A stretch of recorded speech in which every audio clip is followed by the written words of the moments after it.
Teoría del perdón, aproximación a Yankelevich. ¿Qué hace un teólogo metido en berenjenales filosóficos? Bueno, en realidad, filosofía y teología no están tan alejadas.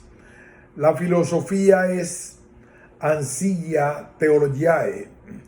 Se jactaban los escolásticos en la época en que la teología era ciencia superior.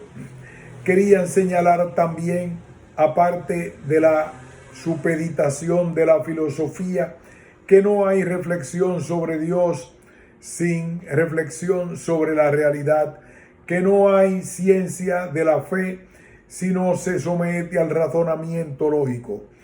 Luego advinieron rivalidades intestinas, la sierva se volvió señora y la reina fue relegada a mendiga,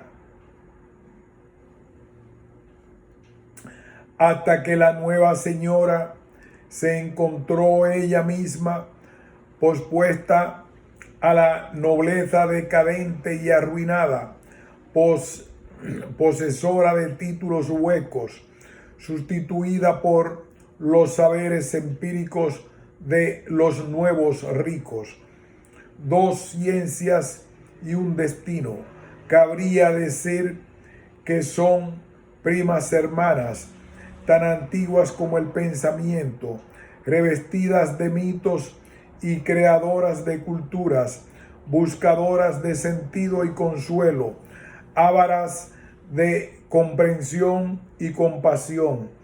Después de tantos siglos y avatares, de victorias y derrotas, de descalificaciones y solidaridades entre ellas, parece que todo sigue igual, como un veterano y cansado matrimonio. Tal vez la respuesta sería más simple si dijera que se trata de un trabajo académico del encargo de analizar la opinión de un filósofo, Vladimir Yankelevich, sobre temas característicos de la religión y la teología como la culpa y el perdón. El resultado de su filosofía podría ser una fruta sana y atractiva, la visión no apologética ni insultante de las esencias de la fe, la fragancia fresca de la lógica y el sentido común envolviendo los valores cristianos. Rasgos. Vladimir Yankelevich, como ya delatara su nombre, es de ascendencia eslava, procedente de migrantes rusos asentados en Francia, judíos por más señas. Su padre, Samuel Yankelevich, era médico y traductor y fue conocido por sus versiones al francés de Hegel y Freud, además de sus obras rusas. Nace en 1903 en Bourges, pequeña ciudad situada en el centro geográfico de Francia. Hace sus estudios universitarios en la École Normale Supérieure de París. Pronto obtuvo por oposición el título de agrégé catedrático del instituto. En filosofía, en 1926, que proclama su dedicación investigadora y vocación docente. Aceptó la oferta de enseñar en el Instituto Francés de Praga, donde permaneció de 1927 a 1932, 5 años de los que siempre guardará grato recuerdo, como suele suceder con las memorias de juventud. Sus temas de enseñanza, entre otros, sobre Francisco de Sales y Franz Liszt, anuncian ya sus pasiones, la mística barroca y la música clásica, de las que trufará sus obras, y en el caso de la segunda, a la que dedicará reconocidas monografías. Lo mismo puede decirse del libro en que trabaja en esa época y primero que publica, Bergson, París, 1931, con una nota introductoria del estudiado alabando su trabajo. Señala su predilección hacia el intimismo espiritual y la ética cristiana. Presentó su trabajo de doctorado en 1933, un estudio sobre el filósofo romántico alemán Schelling. Parecía abrir otra de sus pasiones, la filosofía alemana, pero quedó truncada, al decir de sus analistas, por la conmoción posterior de la guerra y sus asociaciones. Su tesis secundaria de habilitación docente retorna al machamo moral que le interesa el valor de la conciencia en el discurrir humano.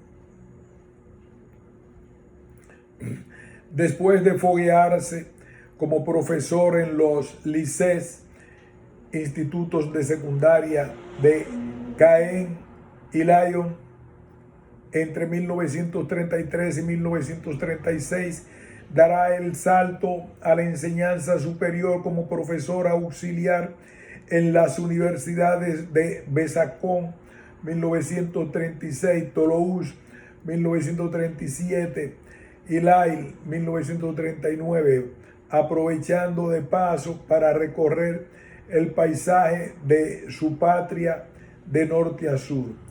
Y llegó a la Segunda Guerra Mundial, catástrofe y trauma, el sello indeleble para bien y para mal de los intelectuales que la vivieron. Movilizado por el ejército francés desde el principio, herido en las primeras de cambio en el frente suroeste, saboreaba la derrota colectiva, despojado de nacionalidad y funciones, y por las leyes antijudías del gobierno de Vichy. Todo se sucede vertiginosamente. Retornó a Toulouse y participó activamente en la resistencia, desenmascarando en escritos clandestinos la civilización invasora. En adelante, su inclinación a la elucubración moral quedará marcada con los tintes sombríos de la experiencia, el mal, la mentira, la muerte, temas siempre presentes en sus obras, a las que en varios casos darán título. En 1945 finaliza la guerra. Será reintegrado a su trabajo en Lille, teniendo que esperar una palabra libre. Entre tanto, viaja como conferenciante por Marruecos, Túnez y Argelia, reencontrando aquí un antiguo amor de la década previa a la guerra, en la que se casa en 1947 y tendrá una hija. Y en 1951 pasa a la Sorbona, donde ocupará ininterrumpidamente la cátedra de filosofía moral hasta su jubilación en 1978. Más de 25 años de labor monocorde y tenaz. Uno lo imagina sentado diariamente frente a una mesa, un libro y un flexo entre cuatro paredes, leyendo, preparando las clases o escribiendo, solazándose con el piano, consolado por el saber, la amistad y la música. La dedicación abnegada y silenciosa de estudiosos y maestros, apenas comprensible fuera de su ámbito, pero que cimentan nuestra cultura. Su esmerada rutina será apenas interrumpida por dos viajes altamente significativos a Rusia e Israel, una especie de regreso emocional a sus orígenes, siempre del lado de desfavorecidos y rebeldes. Apoyó la creación y defensa del Estado de Israel, a lo que permaneció fiel como idea, aún criticando errores y abusos en las formas políticos. En el hito de la revolución estudiantil del 68, destacará por su aliento a los jóvenes que le devolvieron la simpatía recibida con abundante seguimiento de sus cursos. Tras una vida larga, gustada en sus matices agridulces, colmada por la vocación y la independencia, más allá de modas y famas, morirá en París en 1985. La filosofía de Yankelevich está condicionada tanto por elección propia como por las circunstancias especiales que vivió, por la cuestión moral. La temática genérica que brota de su obra no deja de ser tradicional: la temporalidad, el conocimiento, la responsabilidad. Pero su exposición es original, tanto en su sentido personalísimo y abigarrado, como en los influjos declarados de que parte. Se separa conscientemente de la última metafísica occidental, es decir, alemana y francesa, prefiriendo la tradicional, clásica y la espiritualidad cristiana. El resultado lleva a un filósofo relativamente conocido, lo que puede quedar bien descrito considerando que varias de sus obras están traducidas a grandes lenguas europeas, alemán, italiano, español, pero no al inglés. En cuanto a su estilo, resulta farragoso y abrumador, montones de palabras que se suceden sin respiro, el lector siempre al borde de perder el hilo para alcanzar un punto aparte,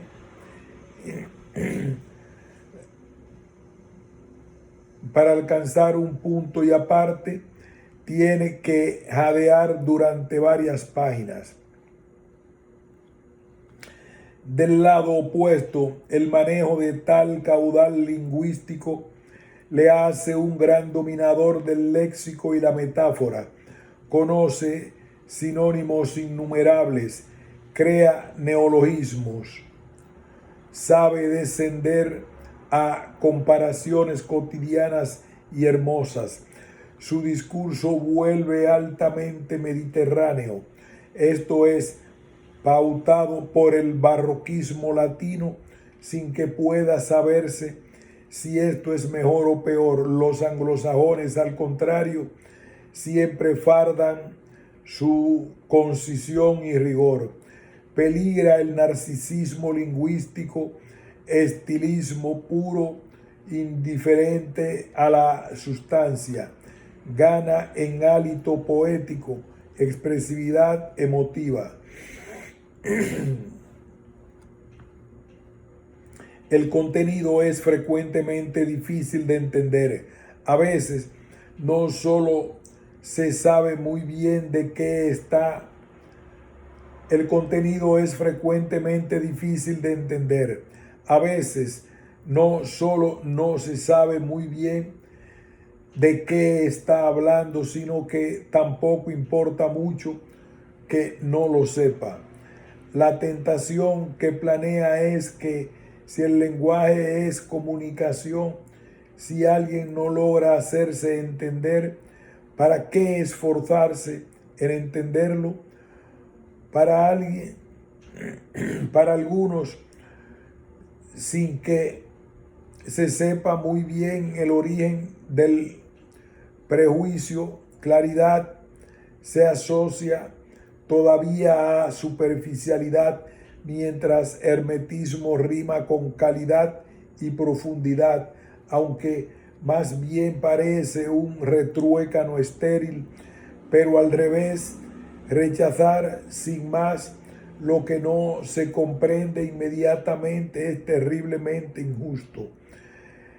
El ser es problemático de por sí y tal marca el comienzo de la filosofía griega. Más cercano, ¿hay alguien tan duro de seguir en sus escritos como Kierkegaard? Sin embargo, ha habido quien más influyente en la filosofía de nuestro tiempo. Páginas enteras de sus obras se suceden como una cátedra de obstáculos. De presente,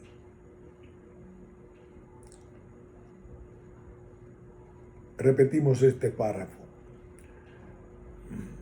El ser es problemático de por sí y tal marca el comienzo de la filosofía griega.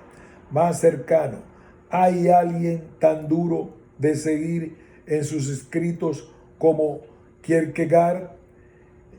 Y sin embargo, ha habido quien más sea influyente en la filosofía de nuestro tiempo. Páginas enteras de sus obras se suceden como una carrera de obstáculos. De repente aparece una frase que justifica todo el esfuerzo, cegadora como una revelación, sofocante como un puñetazo en el estómago. Precisamente es Kierkegaard, juntamente con Bergson, uno de los referentes principales del pensamiento de Yankevichiano. El primero parece haberle contagiado aridez de lectura y fulgores geniales, aparte de la vitola existencialista. El segundo, además del estilo florido, el misticismo cristiano, desde la mirada judía y la ética como fundamentos de la existencia humanizada. Según Yankelevich,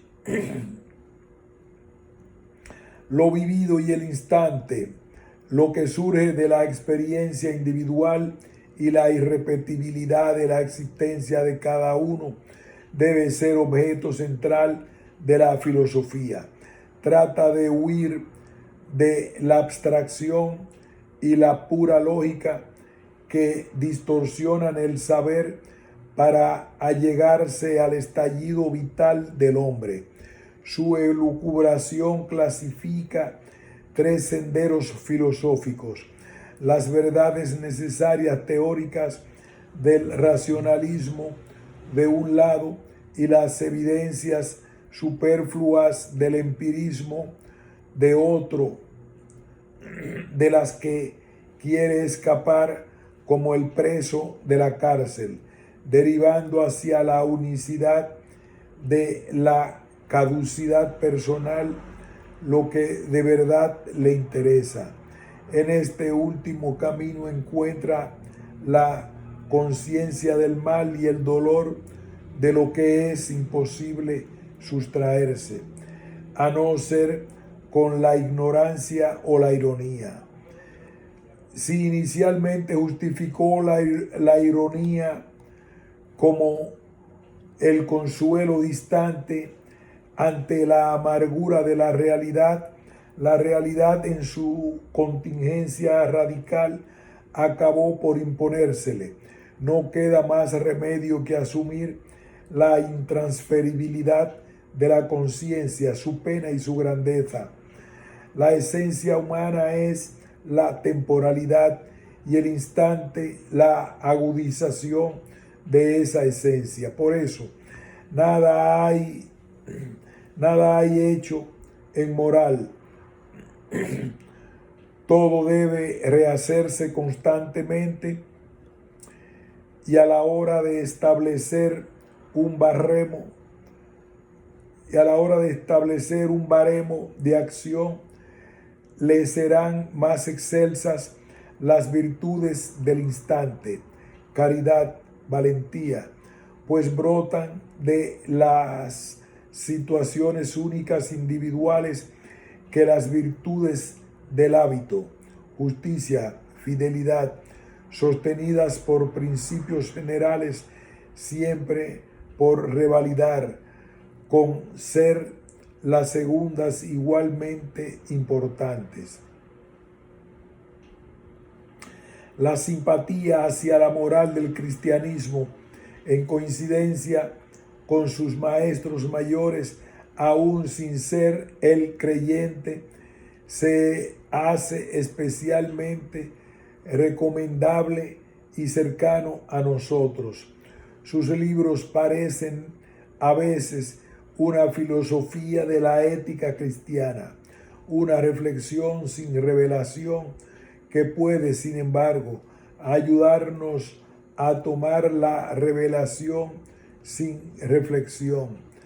Desde este contexto buscamos adentrarnos en sus ideas sobre la falta y el perdón.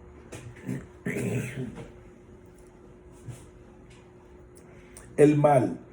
El mal es uno de los misterios antiguos y tercos que acosan a la humanidad. Hoy suelen condenarse los enigmas centrales del saber humano en el origen del mundo, el origen de la vida y el origen de la conciencia. Pues bien, el origen del mal sería como un cuarto enigma que además parece abarcar a los otros tres. ¿Por qué la naturaleza parece mal hecha, generadora de terremotos y diluvios, vehículo de virus y malformaciones? ¿Por qué el hombre actúa con maldad, regodeándose lúcidamente con ella? Efectivamente, antes de que Platón señalara la admiración, la estupefacción ante la realidad como el comienzo de la filosofía, los mitos religiosos ya elucubraban sobre la creación del mundo y del hombre y sobre la génesis de la enfermedad y la violencia.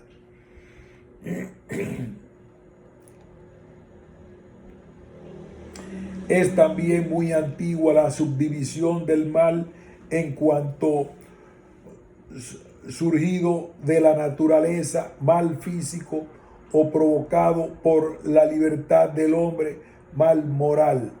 El pensamiento socrático entendía el mal humano como ignorancia, consecuencia de su naturaleza limitada, por tanto, reducible al mal físico. Su idea resuena en Leibniz, que también se apoya en último término en el mal físico, puesto que lo creado en cuanto distinto de Dios es necesariamente limitado, imperfecto. El mal es inherente a la naturaleza, lo que llamó mal metafísico. Lo contrario aparece en San Agustín, que lo reconduce todo al mal moral. Todo mal es, a fin de cuentas, producto de la perversión humana, puesto que el mal físico es justo castigo divino por el pecado, tanto el original como el personal. La solución está lejos de vislumbrarse. nuestras modernas discusiones sobre si en las desviaciones y crímenes pesan más la libertad individual o la educación ambiental, que son una subdivisión del mal moral como último fundamento al que se contrapone paralelamente la teoría de la predisposición genética o compulsión instintiva, versión actualizada del mal físico. Yankelevich prosigue esta discusión eterna al estudiar en sus obras el mal y la maldad, al internarse en este corazón de las tinieblas que dijera el clásico el horror, presupuesto para entender luego la posibilidad y necesidad del perdón.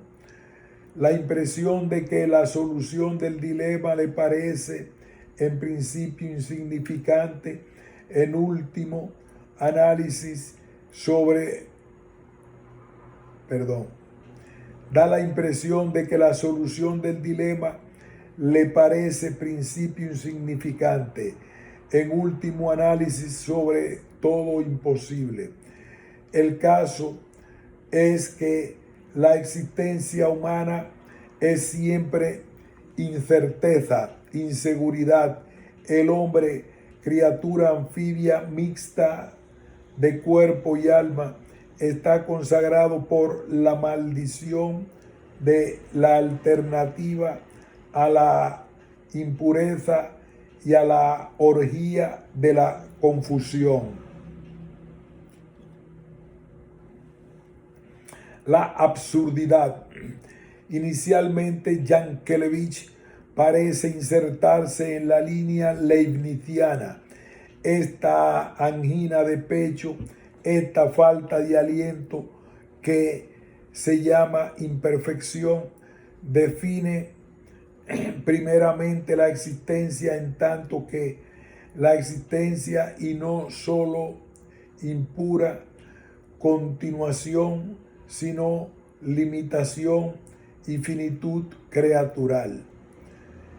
Ser es también no ser más que lo que uno es, este o aquel, y no ser otra cosa. Tal es la versión exotérica y negativa de todo enunciado positivo. Sin embargo, hay cierta diferencia de matiz.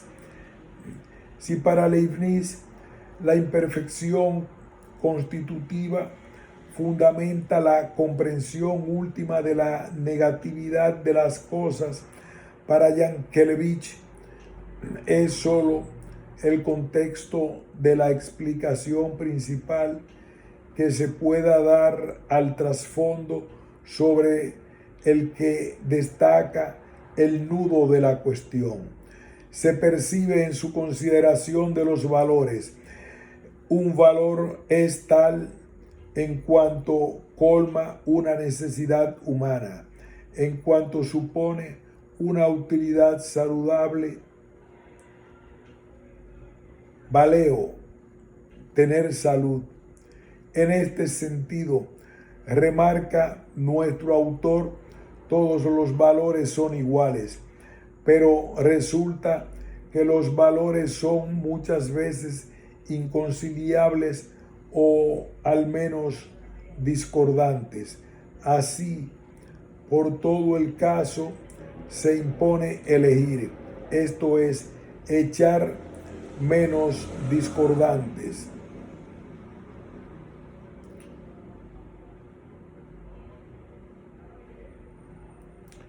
Pero resulta que los valores son muchas veces inconciliables o al menos discordantes.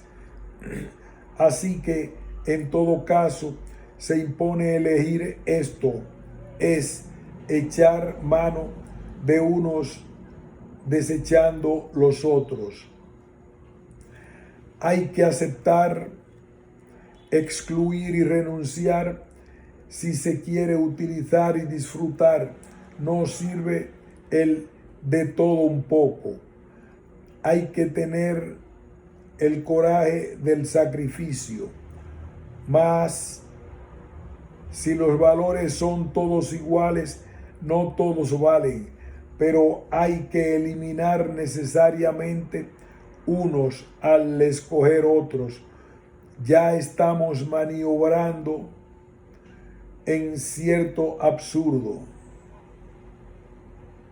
Es la absurdidad del sacrificio, descartar para tener, y sin embargo es el único marco que posibilita una vida saludable.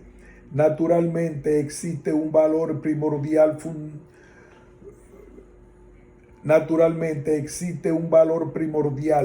fundamento y referencia de todo subsuelo que le sirve de alimento, para cuya principalidad ontológica es evidente y por tanto indemostrable y irracional, que es el amor a la persona, base de cualquier acción. Esto encierra una enseñanza preciosa para nuestro tiempo. Los cristianos estamos acostumbrados a una claridad excesiva de nuestros valores, así como a su imposición universal, consecuencia de estirar demasiado el concepto de revelación. 15 siglos o al menos 10 de ordeno y mando tienen que dejar secuelas. Hoy día, perdido sin remedio el poder de la Iglesia, esta deberá proponer un mensaje desde el ejemplo y la sugestión. Además, la desorientación social sobre criterios éticos que muestra receptiva a propuestas razonadas y no autoritarias. Pues bien, desde el sentido común supuesta la intangibilidad de la persona, podemos estar de acuerdo en que no todos los valores son iguales. Cada cual es dueño de hacer lo que quiera si no hace mal a nadie. Como solemos comentar, no hay una jerarquía absoluta de valores. Cada uno debe construírsela, pero asumiendo que aceptar unos valores conlleva eliminar otros. Así, por ejemplo, un hombre puede encantarle la vida de familia, la intimidad con una mujer, unos hijos a los que educar y ver crecer, pero también pueden sorberle el seso las aventuras amorosas, la intensidad emocional continua, que toda mujer sea primera. Sin embargo, estos dos tipos de valores son incompatibles. Ninguna esposa de hoy acepta a un don Juan impenitente si se prefiere el placer de la variedad. No se detendrá la cercanía cotidiana con los hijos. Hay que renunciar para poseer, hay que admitir el sacrificio. Pero esto es lo que no quieren entender nuestra sociedad hedonista hasta el ridículo. Lo exige todo en todo momento, en una auténtica regresión infantil. Volviendo al tema, según Yankelevich, los valores traslucen cierta absurdidad saludable.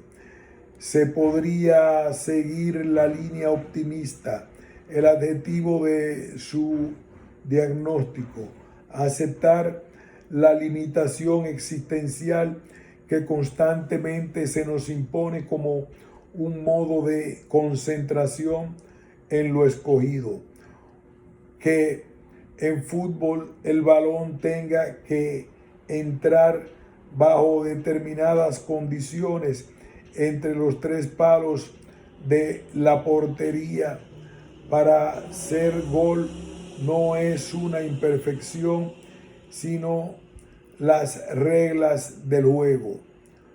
Lo que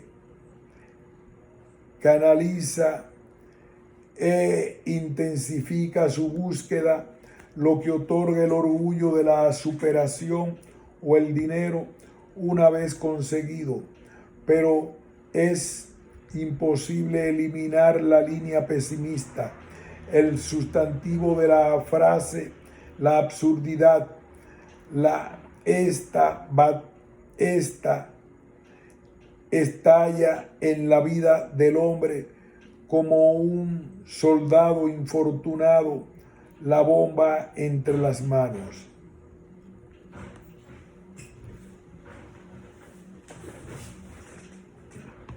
No es solo la absurdidad de la renuncia, al fin y al cabo susceptible de ser integrada como concreción para la dicha, sino que aquella se muestra en síntoma de una calamidad mayor. La muerte sella la profunda absurdidad de la existencia. El absurdo es lo que prevalece. Los valores son derrotados por la muerte.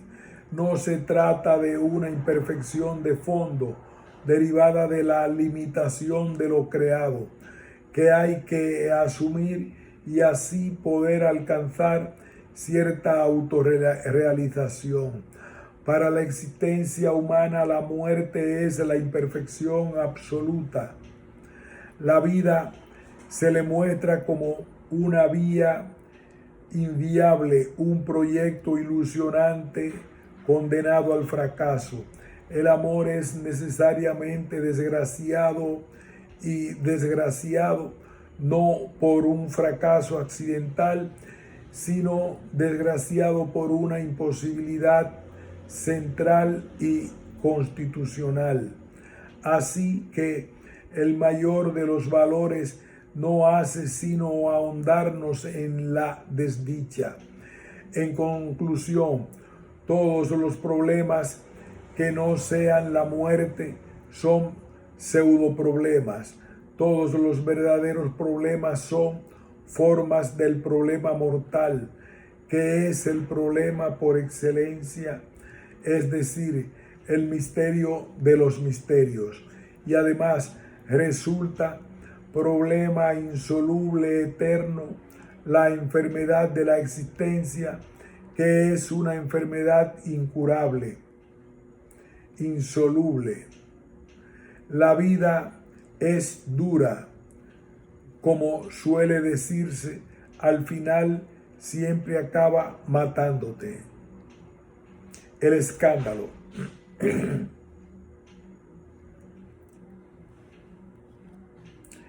No obstante, el tenebrismo anterior, la imperfección ni la muerte son auténticamente el mal. El mal verdadero y fuerte es la maldad. Yankelevich distingue en francés lo que tiene correlación perfecta en español entre mauvais, malo, y méchant, malvado. La palabra malo es ambigua, significa imperfecto materialmente y malvado moralmente, mientras malvado es ciertamente inequívoca, expresando solo la idea moral de muy malo. Esto es lo que quiere decir al hablar del mal auténtico. Y la maldad se nutre de la intención, malum ethicum, el mal intencionado, la perversión del corazón. He ahí realmente el mal, la falta, la culpa, el pecado, como quieran llamársele, no es una imperfección constitutiva dada desde siempre con las cosas, sino un mal que los hombres inventan, del que son enteramente responsables, algo así como la guerra, que no puede existir sino por voluntad expresa del hombre. La imperfección, el dolor, la muerte son males necesarios ontológicos, pero la maldad, la culpa, el mal contingente dependiente de la libertad humana podría evitarse.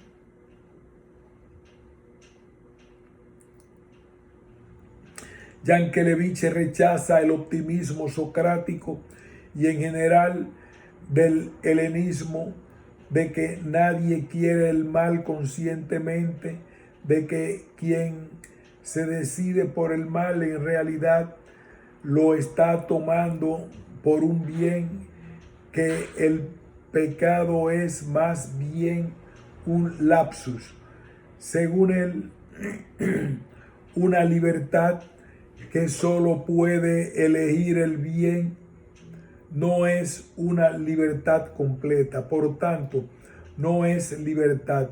La solución del mal en esta teoría sería el conocimiento racional, la educación que explicita nuestras posibilidades. Pero el mal consciente, la malevolencia, querer el mal sabiendo que es un mal, tiene un peso histórico tan abrumador en el siglo anterior a Auschwitz como símbolo, que no puede juzgarse el socratismo sino de ingenuo.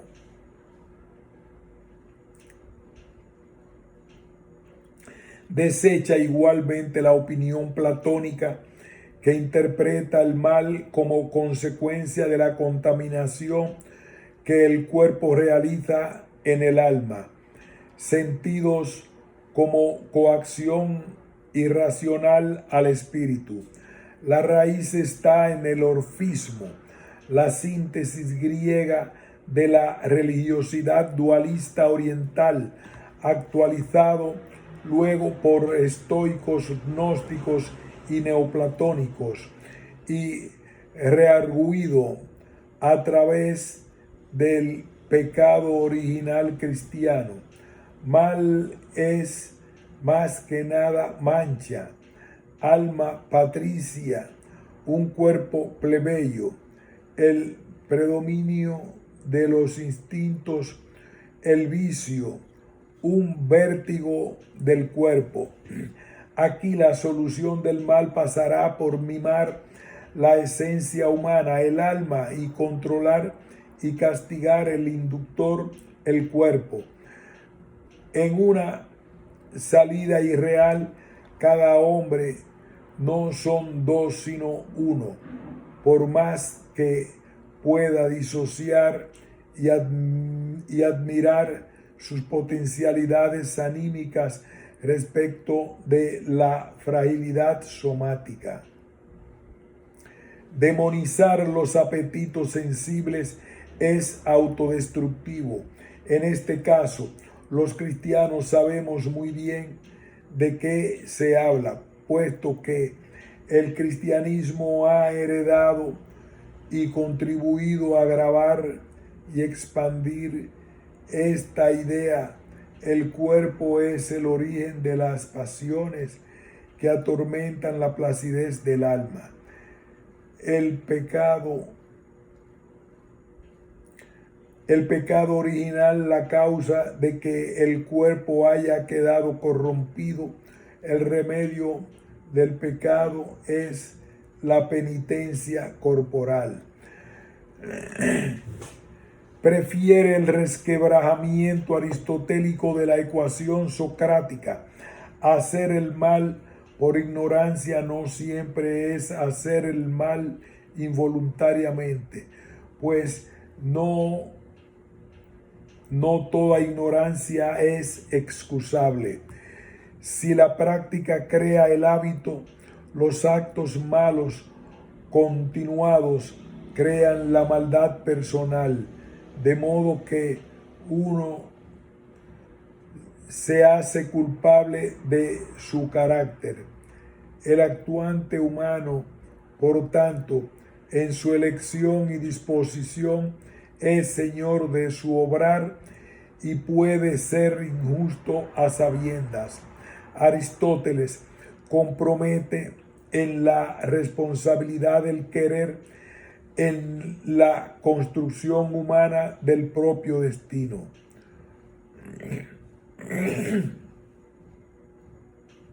Solamente así el hombre adquiere dignidad moral, esto es, valoración legítima de sí, de lo que es y de lo que deviene, de su hacerse a sí mismo. Llegados a este punto, hemos retornado al embrollo sempiterno. Si la intención maliciosa proviene solo de la responsabilidad propia o de sus condicionamientos, prevalece el mal físico o moral, el huevo o la gallina. La opción socrática, platónica, es la misma a fin de cuentas. Lo deriva todo hacia una causación por error o tentación sensorial. Pero según nuestro autor, la malevolencia no puede reducirse a la imperfección metempírica, o eliminaremos la esencia del libre ser humano. Los cristianos, dice, parecen confirmar inconscientemente dicha línea al ensimismarse en un pecado original que hace culpables por naturaleza antes de cometer la culpa. Sin embargo, tal es una contradicción. No hay más pecado que el personal, el que procede de la intención. Es imposible ignorar el peso terrible del pecado consciente, el escándalo, el mal artificial y arbitrario que el hombre añade de su cosecha al mal constitutivo de existir, la absurdidad. Por si no fuera bastante la desdicha del ser, el hombre asume la desdicha del hacer. Las confrontaciones humanas remachan lo que las catástrofes naturales ahorran. Y en esto no nos vale eludir la responsabilidad. Si no podemos nada contra el mal metafísico, no podemos todo contra el pecado. Nuestro ser es una prueba de la absurdidad, pero nuestro hacer es el principio del escándalo. De manera que el escándalo es una confirmación de la absurdidad, lo que añade al mal genérico el marco de lo creado, males concretos que a su vez contribuyen a multiplicar el mal inicial. El escándalo agrava el absurdo. Según se haga predominar el absurdo o el escándalo, el mal nos resultará excusable o inexcusable. Y tal es el error, contar solo con una cara de la moneda, una verdad a medias. Considerar al hombre absolutamente responsable de su pecado, comienzo puro del mal, sin mayor base ontológica. La otra semiverdad será juzgarle solo víctima, motor movido, diluyendo la libertad en el fatalismo. Juntando ambas, llegaremos a la idea correcta. Podremos deducir que el mal mismo es la posibilidad de permanecer en el pecado, es decir, la situación falible de la libertad. El escándalo está siempre condicionado e influido, pero no determinado o forzado por la absurdidad. Podríamos decir, avezados a la política española, que el mal moral tiene autonomía, aunque no independencia, respecto del mal físico. La imperfección metafísica y la responsabilidad ética conforman las coordenadas de la acción humana en el mundo. El hombre padece el mal, pero es autor de la maldad, es víctima, cómplice de la negatividad. Yankelevich concluye que el pecado de los pecados es la falta de amor, del mismo modo que el amor es el valor de los valores. La ausencia del amor no es una carencia, sino una intención, una culpa, la malicia continuada que convierte la negligencia en ignorancia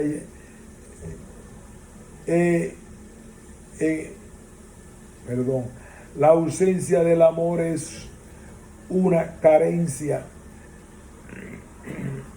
La ausencia del amor no es una carencia, sino una intención, una culpa, la malicia continuada que convierte la negligencia e ignorancia en maldad. Y la intensidad del pecado, el pecado mortal, será directamente proporcional a la conciencia del bien omitido, a querer el mal fríamente, a la mala voluntad. Esta falta continuada y crónica actitud, más que acto, se convierte en vicio.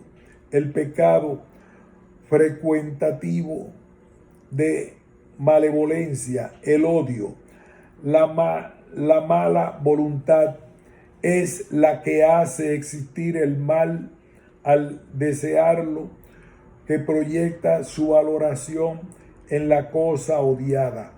Es decir, no existe lo odioso en sí, sino que es fabricado por la disposición perversa de la voluntad. No es lo odioso lo que explica el odio, sino el odio quien crea lo odioso. La mala voluntad no es la voluntad de cualquier mal, así en abstracto, sino la voluntad del mal hacia alguien, y una voluntad de mal radical.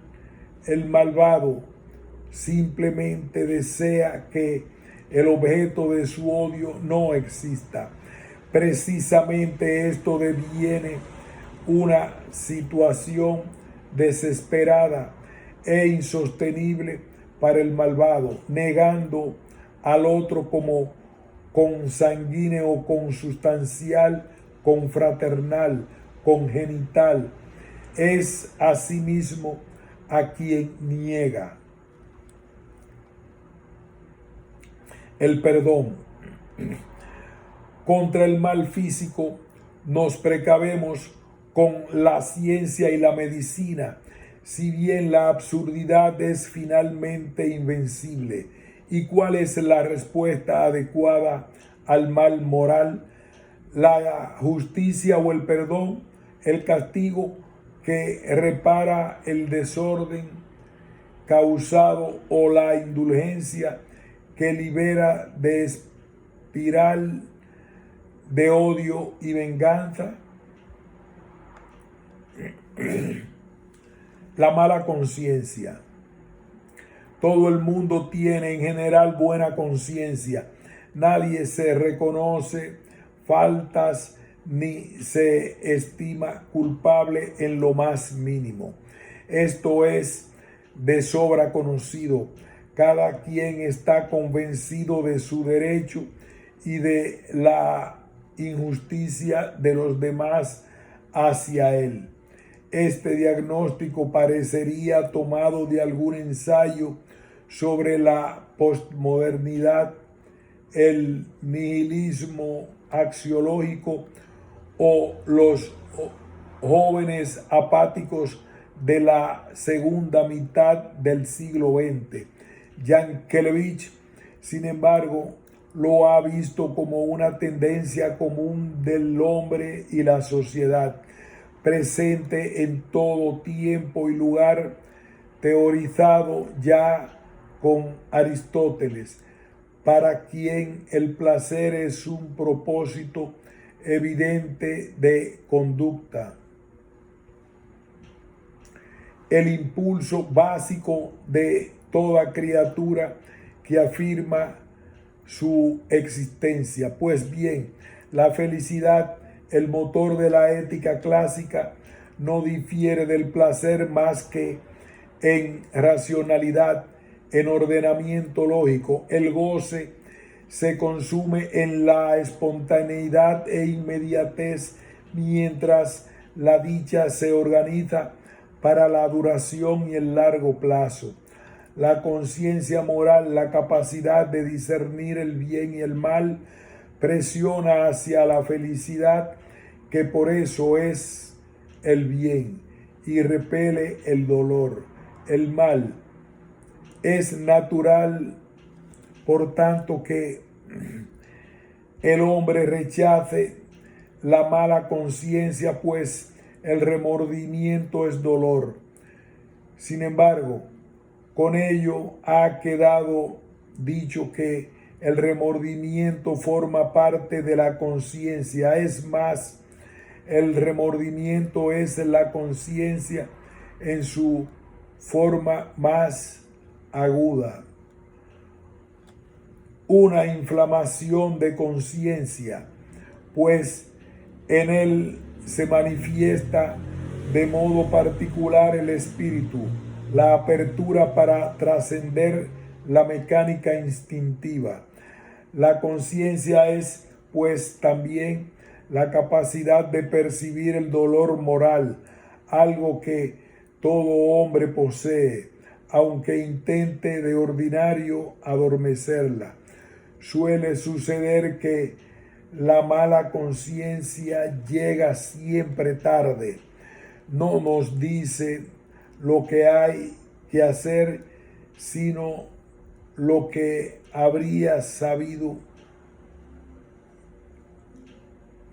Suele suceder que la mala conciencia llega siempre tarde. No nos dice lo que hay que hacer, sino lo que habría habido que hacer. La mala conciencia es la realidad en el perdón a uno mismo. El remordimiento, el dolor de la conciencia es la única posibilidad de purificación del mal realizado. A esta conclusión llega tras disquisiciones de fondo triste sobre la temporalidad. El tiempo humano es la existencia humana, irreversible e irrepetible, único y por eso mismo excepcionalmente valioso, hermoso y dramático. A la vez, la vida de un hombre encerrada entre nacimiento y muerte no es en el océano infinito de lo eterno como una especie de gran instante.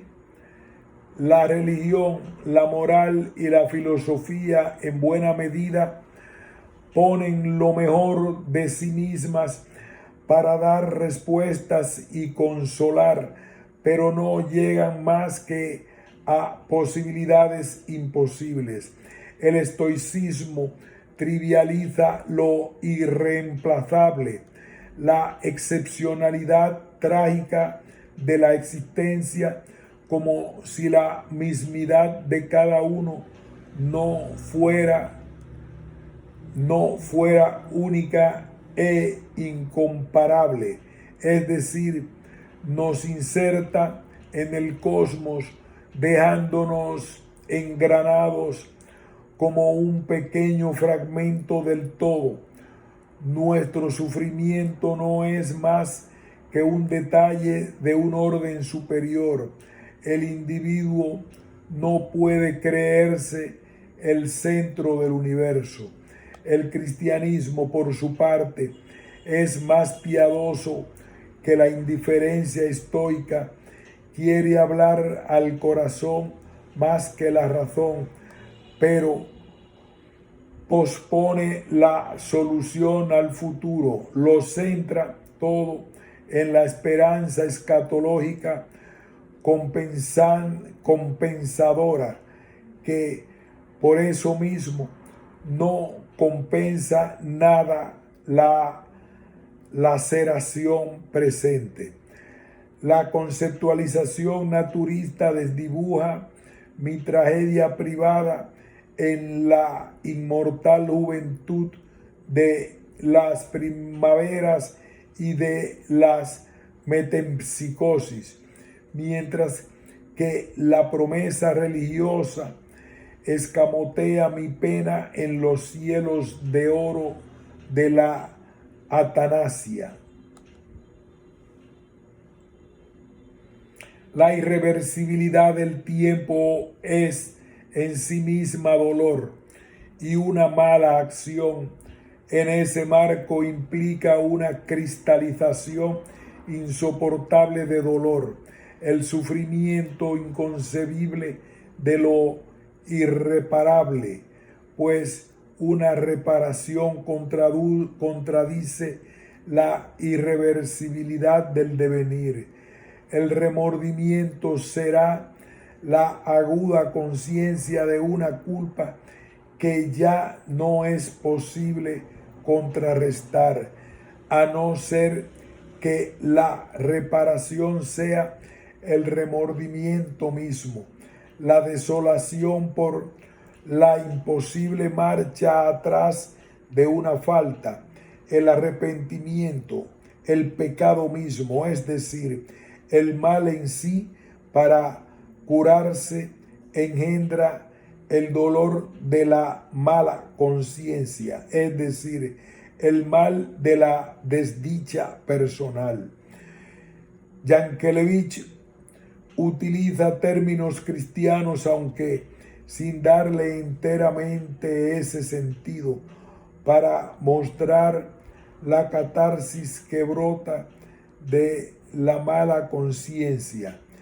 Primero, la penitencia, el ritual expiatorio y reparador provocado por uno mismo, que sigue al arrepentimiento como el actuar al ser, que quiere contrapesar la mala acción de algún modo y expresarlo externamente. Luego la conversión, la disposición seria de no repetir el mal una vez sentido hondamente como tal.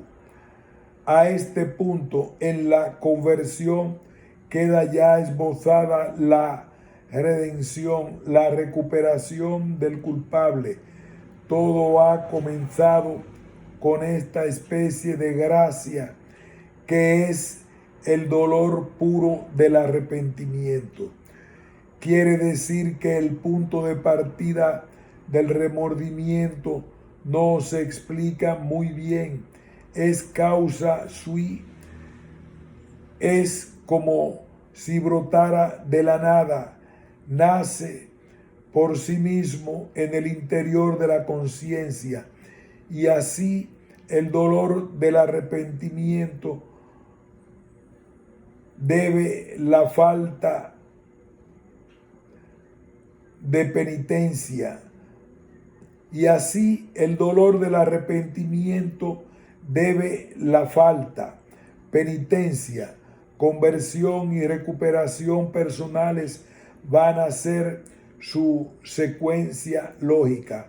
La curación de la culpa no puede ser solo el olvido, como si nada hubiera pasado, lo que sería ocultar el pecado en lugar de sanarlo, profundizarlo al enterrarlo vivo en el inconsciente, ni tampoco la restitución implacable por la irreversibilidad del tiempo, una especie de Sísifo voluntarioso.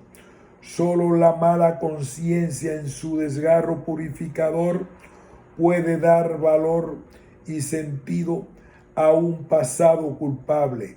Esto evoca la distinción escolástica entre atrición y contrición para resaltar la regeneración inmediata cumplida en lo segundo, en el dolor sincero por el reconocimiento del mal cometido.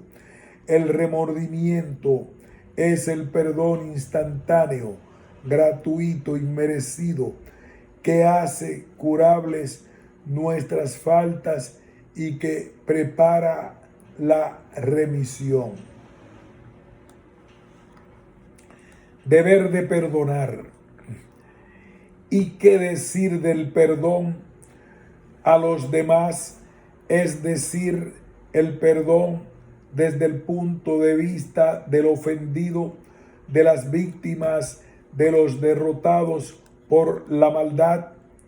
En estos casos, el perdón resulta algo terriblemente paradójico.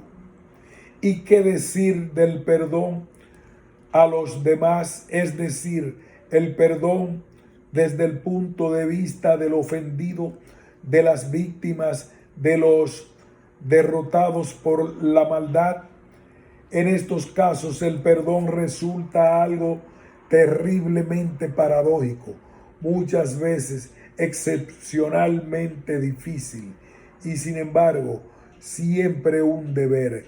El deber de perdonar es algo deducible de todo lo que se viene diciendo. Primeramente, el perdón es una vertiente del amor, como el reverso de la medalla, que si amas, perdonas. El perdón es imperceptible parpadeo de la claridad. Si el amor es el valor fundamental que sostiene todos los demás, como hemos dicho, el perdón formará parte del humus de la vida sana. Podríamos preguntarnos todavía por qué Yankelevich considera el amor como el valor central y de un modo tan tajante que obvia su explicación. Los cristianos nos sentimos de acuerdo con esto sin más, pues el amor es nuestra enseñanza más cara, la esencia del cristianismo, el mandamiento mayor, el mandamiento nuevo, lo primero y lo último. Podremos elegirlo desde la fe en Dios Padre. Solo sentiremos verdaderamente como Padre si nos comportamos como hermanos, o desde la convicción de que si Dios es amor, no se le experimenta más que amando. Pero pobre sobre todo es algo que creemos.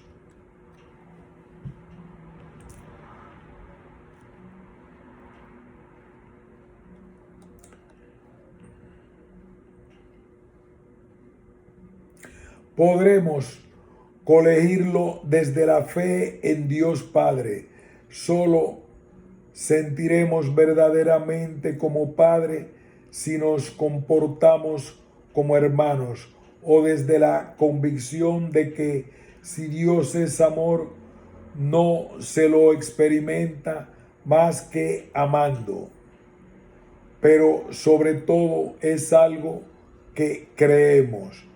Más un filósofo se apoya en razones.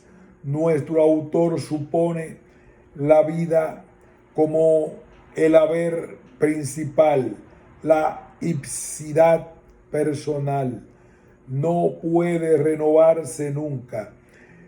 El individuo es inefable e irreemplazable, único en toda la historia, y que ocurre no una vez al mes como la luna llena, ni una vez al año como las solemnidades de los aniversarios, ni una vez por siglo como los cometas, sino una vez en toda la eternidad. La vida es la más preciosa de todas las ocasiones. En realidad, la vida es lo único que tenemos cada uno, punto de partida de todo lo demás, y así el amor a los otros es el amor a la vida, particularmente a la semejante, la base de cualquier otra cosa. El perdón, por lo tanto, tendrá las mismas características que el amor.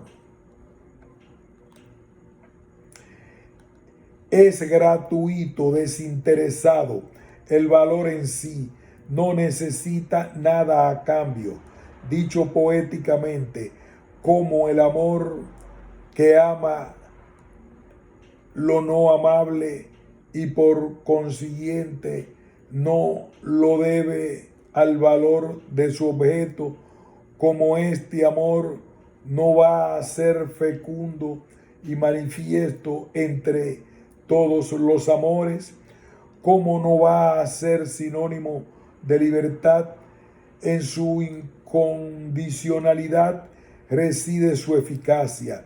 Yankelevich destaca filosóficamente un dato común de la moderna exégesis bíblica. Jesús no pide primeramente conversión y luego ofrece el perdón siguiendo el esquema del profetismo paleotestamentario, sino justamente al revés. Primero perdona lo que luego genera fuerzas para levantarse. El perdón absuelve porque si como el amor ama se fundamenta en sí mismo, constituye su propia causa. Por eso el perdón es indestructible, autosuficiente, como lo son todos los valores, firmes como una roca e indiferentes a nuestros cabezazos en su contra. En este sentido, el perdón es ilimitado en todas las direcciones, temporal o espacialmente, cualitativa y cuantitativamente. Perdona todo a todos y no se entretiene en distinguir las culpas graves de las culpas leves.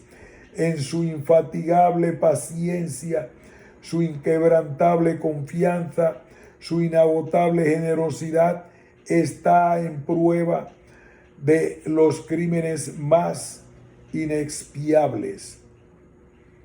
Esto recuerda el himno paulino de la caridad como una gota a otra gota. Todas las faltas son perdonables, aunque no todas sean excusables. o comprensibles. La grandeza del perdón no se mide por la gravedad de la ofensa, sino por el espíritu de quien perdona.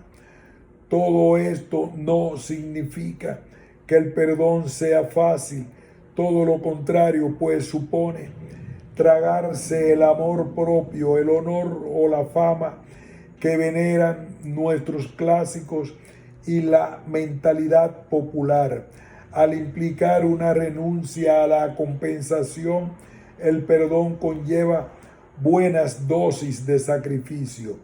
El instantáneo, espontáneo, como el temperamento, es instantáneo, espontáneo, como el temperamento, una forma de entender la vida. Se parece en esto a la felicidad, que no es una cosa, sino que reside en un talante, un modo de ser.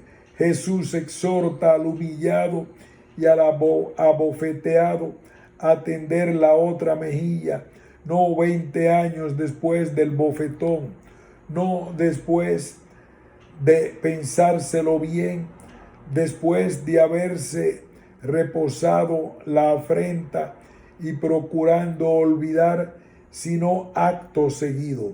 No hay razones concretas para perdonar, sino más bien al revés. Se perdona porque hay razones, pues si las hubiera, cabría más excusa que el perdón. El perdón puro.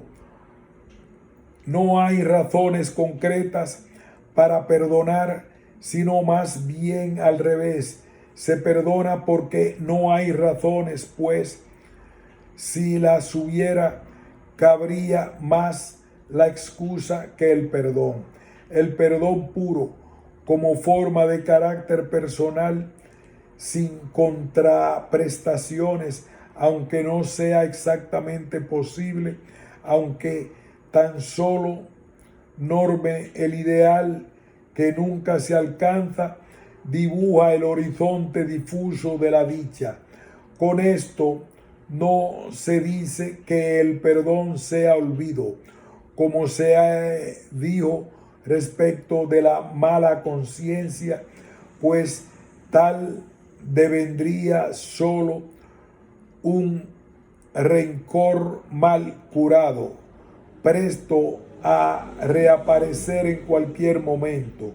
Sería como confiar en el tiempo que lo borra todo, como la arena removida por el viento tapa las huellas más hendidas, pero el mismo viento, la circunstancia o el inconsciente inesperados puede descubrir las marcas rellenadas, aunque parezca una broma de la crueldad. Para perdonar hay que acordarse. El rencor es la condición curiosamente contradictoria del perdón, y por el contrario, el olvido lo vuelve inútil. Es relacional, está siempre referido a alguien, es tan intencional como el pecado, es un ejercicio de la voluntad.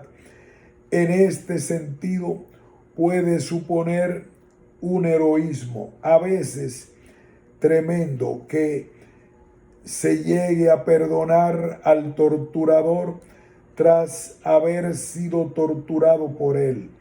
Esto resulta inconcebible, insoportable, cuando sucede algo terrible más allá del perdón. Y sin embargo, sólo así es real, llevado a cabo por alguien hacia alguien que le ha herido. El perdón en abstracto es sólo una hipótesis por confirmar. En el supuesto socrático de que no hay maldad sino tan solo error, tampoco sería necesario el perdón, únicamente comprender el fallo y excusar. Yankelevich se permite bromas macabras para dejar sentado esto. Spinoza, superviviente de Auschwitz, no hubiera podido decir que comprender es perdonar. Se habría dado de bruces con lo incomprensible, y los cristianos, si consideran ciegos a los judíos, ya les han disculpado, y si malévolos no han bastado 20 siglos de rencor implacable para que la religión del perdón perdone a quienes acusa. La cuestión discurre al revés. Perdonar es comprender, es decir, entender la capacidad del mal común al hombre, la maldición de la libertad en la que todos estamos involucrados. Perdonar es tocar el misterio de la vida y la libertad. El perdón supone la justicia, aunque la supera. La primera parte de la frase no está muy desarrollada por nuestro autor, tal vez porque le resulta obvio y prefiere resaltar lo segundo. La justicia penal y reparadora, por legítima que le parezca, no deja de ser un castigo, una represalia socialmente aceptada, algo inferior al perdón. Esta justicia es demasiado expiatoria, devuelve mal por mal, mientras el perdón, al contrario, devuelve bien por mal.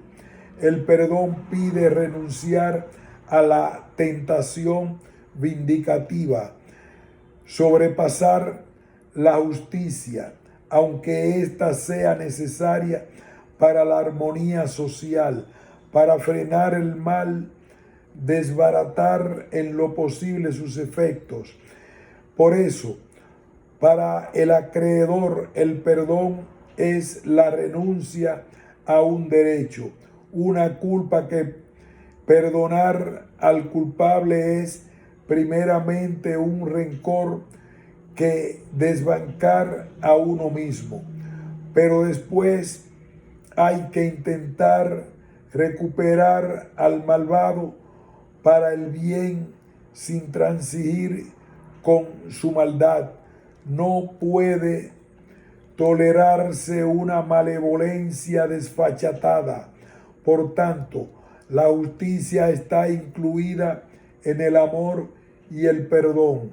El amor supera la justicia después de suponerla.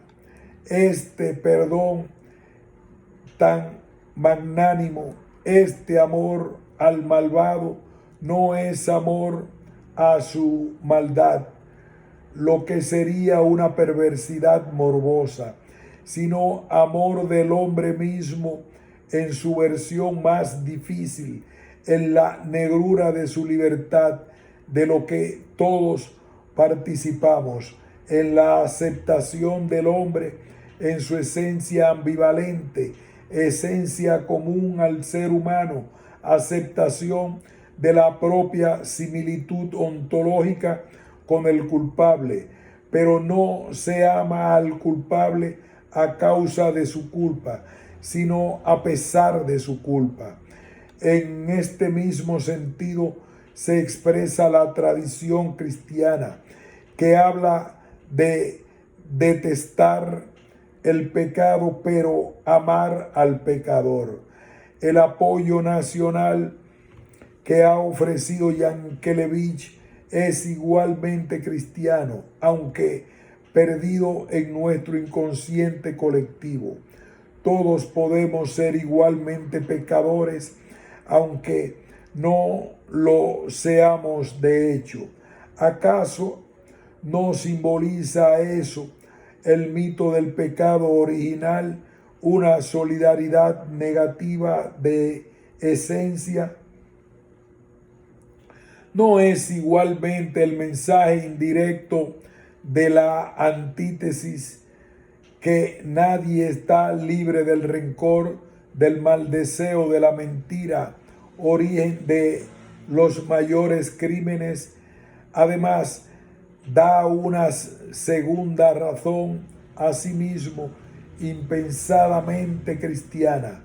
No se trata de amar al malvado en cuanto malvado, sino de amar al malvado en cuanto que es un hombre pobre, un pobre hombre.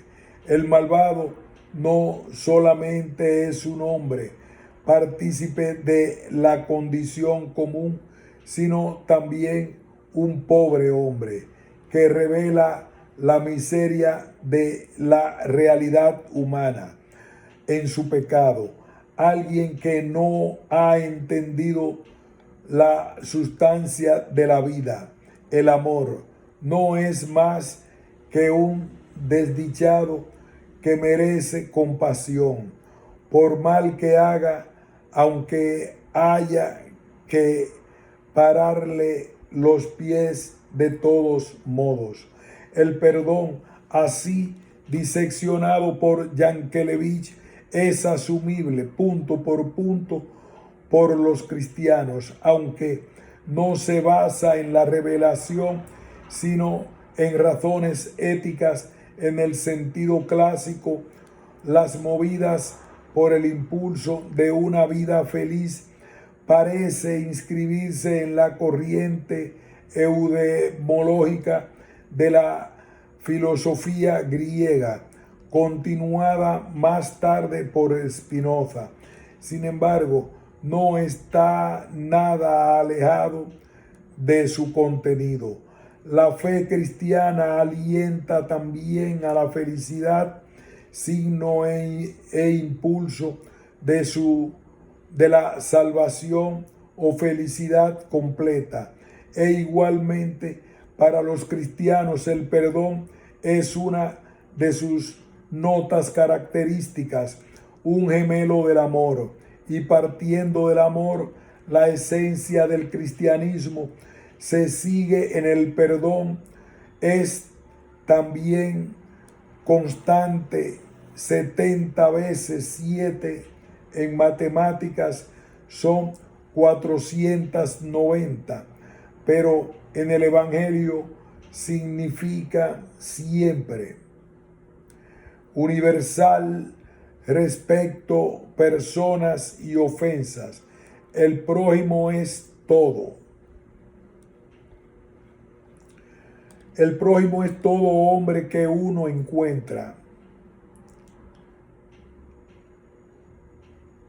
Todos los pecados son perdonables e incondicional, como Dios hace salir su rol sobre buenos y malos y llover sobre justos e injustos.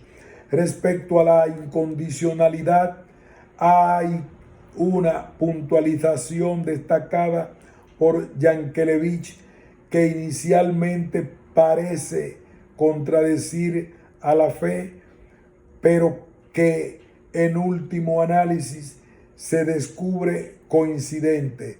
El perdón es infinito. Dice, no hay culpa lo bastante grave que no pueda ser perdonada. Sin embargo, hay una condición sin la cual el perdón no es posible. No quedamos expectantes, extrañados, pero no se ha pasado el libro entero diciendo la primera condición sin la cual el perdón carecería de sentido es el desamparo y el insomnio y la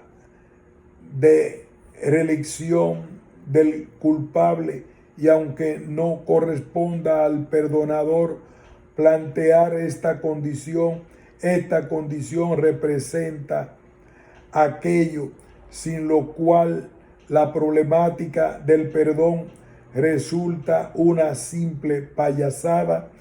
el arrepentimiento del malhechor, su remordimiento, es una premisa elemental, lo único que valida el perdón.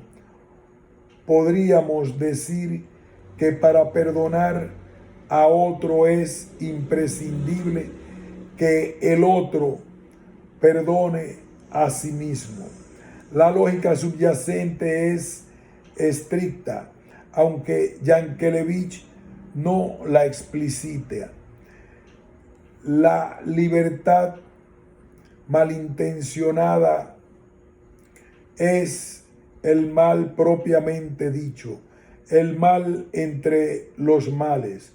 La maldad está en la intención y mientras tal mala intención persista, ¿cómo es posible la convivencia del bien? El perdón es como la cuadratura del círculo. También el Evangelio habla del imperdonable pecado contra el Espíritu Santo. La mala voluntad para la tradición cristiana, que reconoce que Dios no puede salvar sin la aquiescencia de cada cual. El perdón a otro es una manera de ser y pensar, una esperanza de cambio, el deseo de un mundo mejor, lo que queda cínicamente pisoteado y suspendido si no hay remordimiento del culpable. Confraternizar con los verdugos, desestimar los valores y a los mártires es traición más que perdón, una indecencia hacia las víctimas. Sin el amor es el valor más duradero, eterno. Si el amor es el valor más duradero, eterno, la indiferencia a las vejaciones contra ese valor será la culpa más imperdonable. El perdón y la maldad libran así una lucha sin tregua. Continuamente la infatigable, la inagotable bondad del perdón salva el insalvable muro de la maldad y de continuo el muro resurge delante de la bondad. El amor es más fuerte que el mal y el mal más fuerte que el amor. Son más fuertes el uno que el otro. El espíritu humano no podría llegar más allá. Por ello, el perdón es fuerte como la maldad, pero no más fuerte que ella. Como el pensamiento frente a la maldad, pero no más fuerte que ella. Como el pensamiento frente a la muerte, el perdón es la vida frente al mal. Resulta el tiempo omnipotente e impotente. Es un enfrentamiento insoluble, pero al menos queda el consuelo de la fuerza del perdón, que no es inferior a ninguna. Es tal la excelsitud, sentido y empuje del perdón que Yankelevich se embeleza. Si hiciera falta escoger entre la existencia e inexistencia de la maldad, tal vez sería mejor optar por su existencia a fin de que el amor conociese antes o después la oportunidad maravillosa del perdón. Esto suena un poco excesivo para el sentido común, pero bien pensado, ni más ni menos que el dicho evangélico de amar a los enemigos u ofrecer la mejilla derecha a quien te golpee en la izquierda. No es solo que el mal únicamente puede vencerse desde el bien, que es el mensaje cristiano, mientras Yankelevich no ha dejado el empate.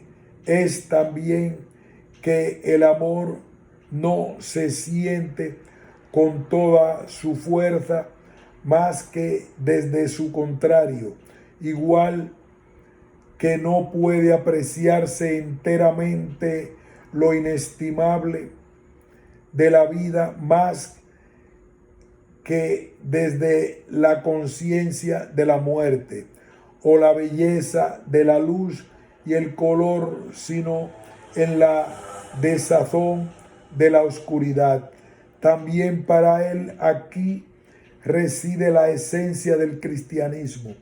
Cristo habría muerto por nada si su muerte no hubiera servido más que para despilfarrar en pura pérdida y fijar en fetiches ridículos, Sagrado Corazón, reliquias, santos, etc., la preciosa necesidad de ternura, las capacidades de afecto tan restringidas, los flacos recursos de generosidad de que el corazón humano dispone. Epílogo. Después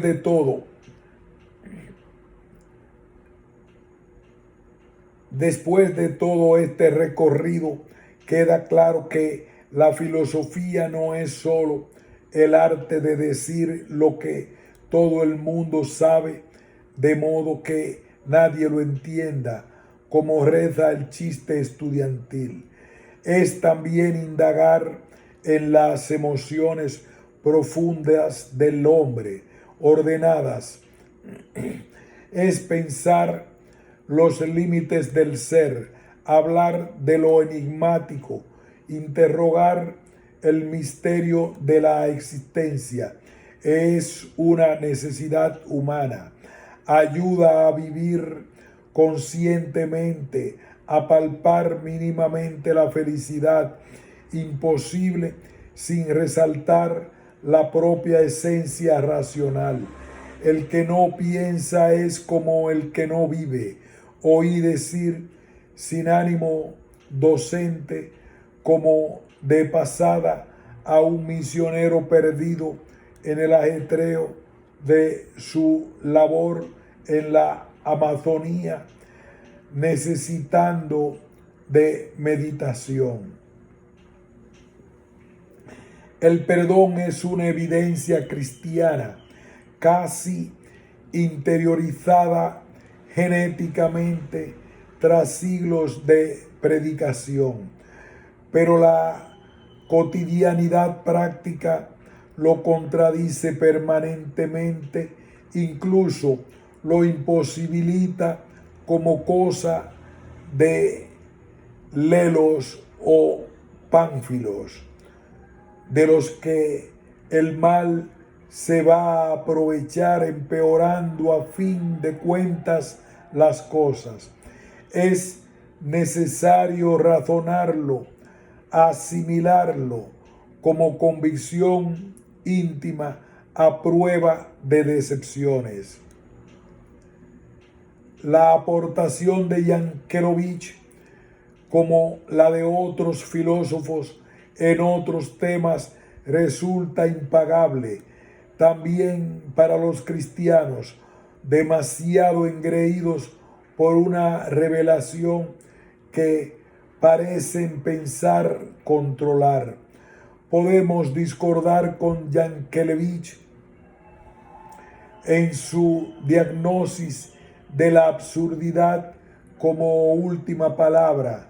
Creemos que la muerte no es el final, pero tendremos que asentir a su consideración de la responsabilidad humana en toda maldad, muchas veces mitigada por la presión de circunstancias adversas, pero en modo alguno suprimida. La pretensión constante de inocencia atrofia la responsabilidad, infantiliza, enquista en el despropósito. Si no admitimos culpa por el fracaso matrimonial o por el abandono de la opción sacerdotal, si nos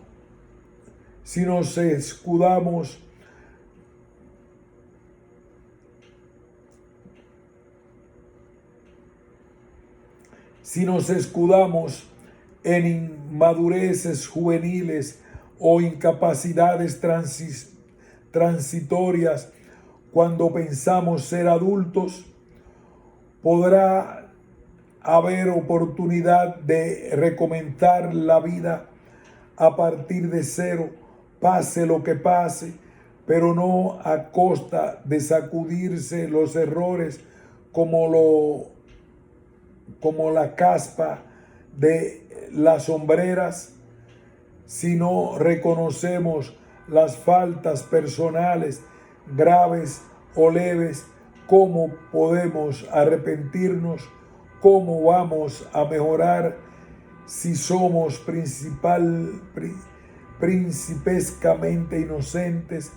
¿Hasta dónde llegaremos a hundirnos? Estaremos despreciando la caricia firme y transformadora del perdón propio o ajeno. Persas y romanos crucificaban como sistema de poder en la Edad Media y Renacimiento europeos. Se decapitaba, empleaba, empalaba, descoyuntaba y quemaba al por mayor. Con la modernidad ilustrada y los adelantos técnicos se ampliaron las muertes y refinaron las torturas que con la aldea global contemporánea de universalizaciones geográficamente aplicaron en masa y adelantaron antropológicamente. Niños que aprenden a matar. La maldad es fiel compañera de la historia, omnipresente y tozuda, a pesar de todo, sorprendente, de cualquier manera deprimente. Solo tenemos el consuelo del perdón.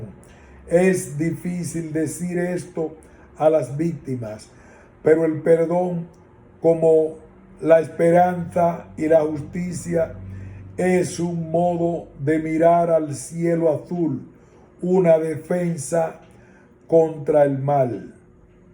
Tomás Marcos Martínez, Estudio Teológico Agustiniano, Valladolid. Fin de este ensayo.